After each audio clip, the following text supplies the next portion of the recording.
hand, as a husband, your responsibility is to your wife. You took her from her family. You took her from the protection of her parents.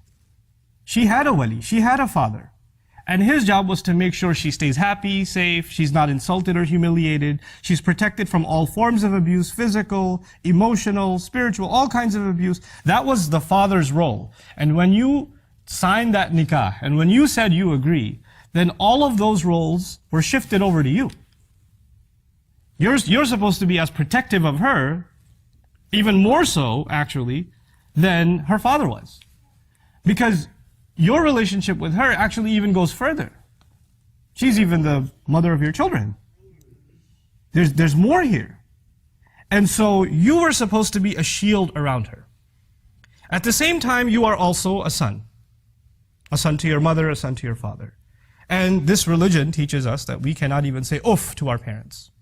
You can't raise your voice to your parents at all. Now you are being pulled in two different directions. You have these enormous obligations to your spouse.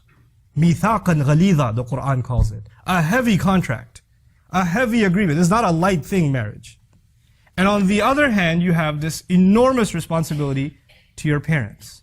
And sometimes they make you pick which one you're going to be good to.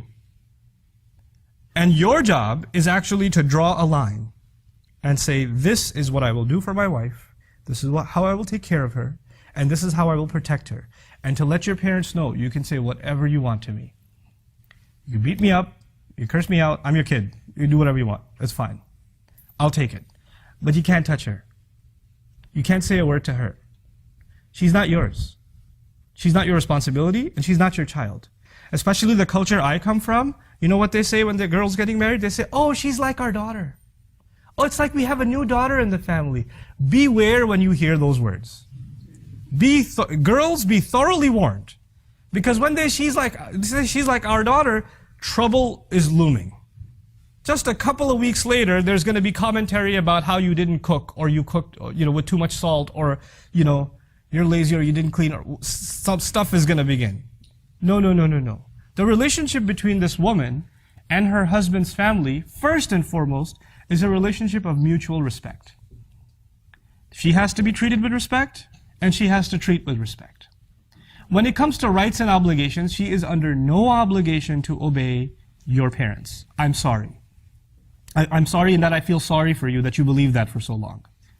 But your wife has no obligation to obey your parents. And if you are forcing her to obey your parents and serve your parents, you are engaged in an act of injustice. You're being abusive. You're not a qawwam. You're not the qawwam Allah made you. You were supposed to be taking care of her. You didn't bring a servant into the family. And you're not supposed to be giving her lectures about you have to be patient, they're elder, they can say whatever they want. No. When even our family does something wrong, Allah commands us to stand up for justice. Even if it's وَلَوْ عَلَىٰ أَنفُسِكُمْ أَوِ الْوَالِدَيْنِ وَالْأَقْرَبِينَ. You have to stand up for justice, even if it means you have to stand up against yourself. Meaning if you've done something wrong, you have to own up to it. And if your parents have done something wrong, you actually lovingly, respectfully, head down, humble voice, you still have to let them know, you can't do that, Mom. I'm sorry, you can't do that. Dad, that's not right. I'm not going to allow it. You're my dad, but those rights I will not allow you to trample. Because Allah will not be asking you, Allah will be asking me whether I was qawwam over my wife or not. If you cannot be that shield, then you are in violation of what Allah expects from you as a husband.